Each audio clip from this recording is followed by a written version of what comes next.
Good morning, everyone, and thank you very much, Dan. Actually, this is a bit of a dream come true for me. Many people at night, when they're trying to go to sleep, they count sheep. Every single night of my life, as I try to go to sleep, I imagine myself at the plate, and I count pitches.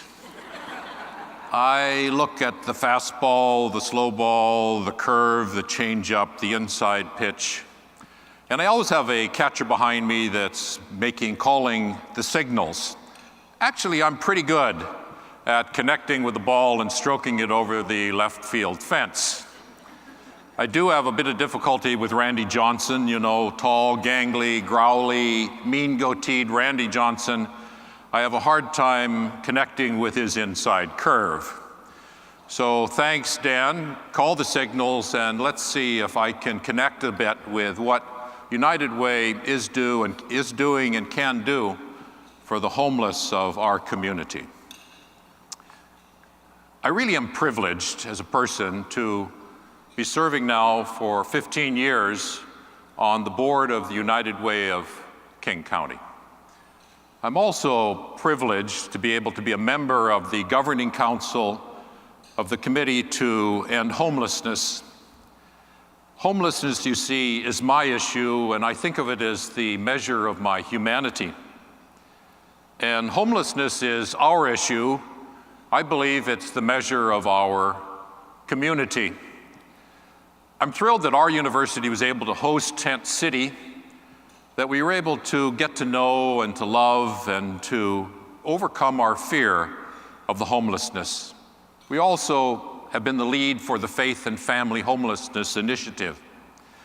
I've done the one-night count, went out with Dan Brettler and Steve Hooper, and we were in the area between Denny and Lake Union, between East Lake and West Lake, and we didn't think we would find homeless people in that area, but we found 14 people who were homeless that night, who were on docks, they were in cardboard boxes, they were wandering the streets aimlessly at 4 o'clock in the morning.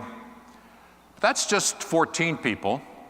That's only 14 of the 3,123 people that this last year on the one-night count we found unsheltered on the streets of our city.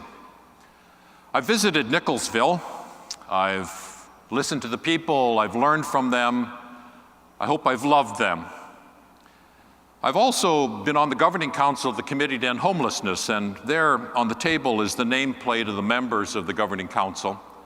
And at one meeting, surrounded by several hundred homeless from shelters and from streets, from couches, from camps, from cars, they gave us a sign, and it was the sign of the name of one person who had died on our pavements that year.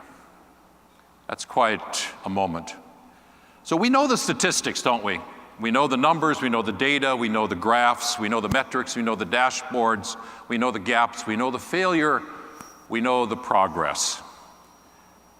Now in all of this, my starting point, and I think the starting point of all of us, is that we need to see the homeless. When a little child of a month or maybe 2 months old looks up and looks instinctively to find the eyes of his or her mother, looks to the eyes of the mother because it's only in the eyes of the mother that that child can find her or his identity. It's only in the eyes of the mother that that child can find a pathway into all relationship. I believe that our greatest need as human people is simply to be seen. And for the homeless, perhaps more than anyone, their greatest need is to be seen. Whether in tent cities or in shelters or in cars or on corners or in transitional housing or in food lines, they need to be seen and touched. They need to know that they can be made whole in our lives, that they can find their identity, and they can find a pathway to healthy relationships and life.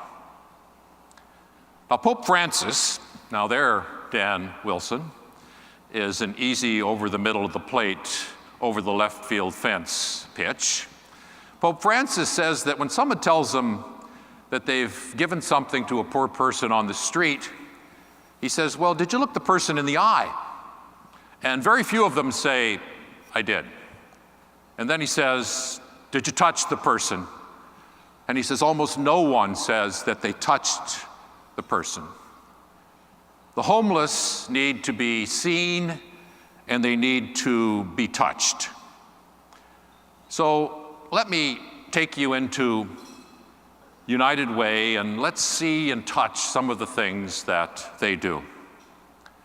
I'd like you to see 34,000 people who in the last 10 years in the plan to end homelessness, we've helped to end their homelessness.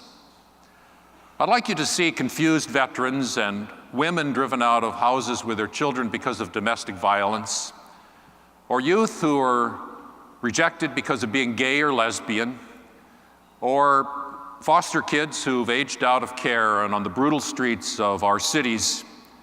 See them and know that United Way has seen them and has touched them and has known how to help them.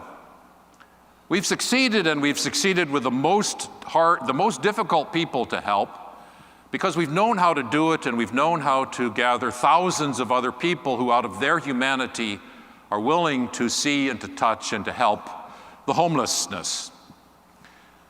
Now, the one-night count this year was at an all-time high.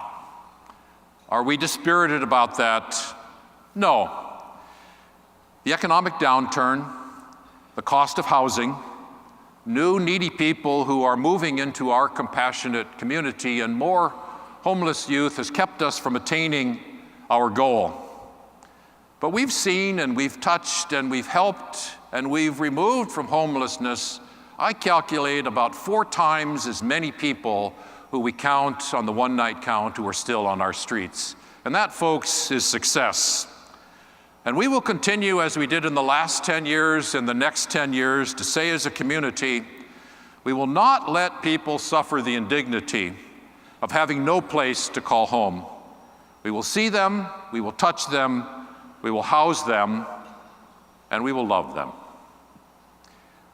Now, to do that, United Way is important that it keeps a count. It's just as important for United Way not only that it counts, but who counts for United Way? Who matters for United Way and for its donors and its volunteers, its agencies and its communities? So United Way asks both, what's the count? And also, who counts? We will decrease the one-night count, but we will not drop who matters for the United Way.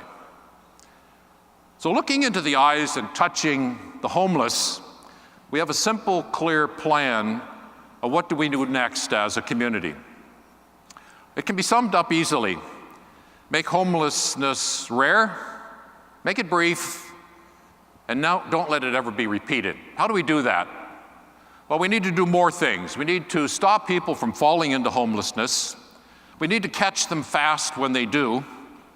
We need to ease the plight of those who are on our streets. We need to help them in practical ways, like safe places to be in a car, in a camp, or if you're at a tent city, that you have access to bathrooms and to water. And fourthly, we need simply to get as many people, families and individuals, to stability. And what stability really means is housing.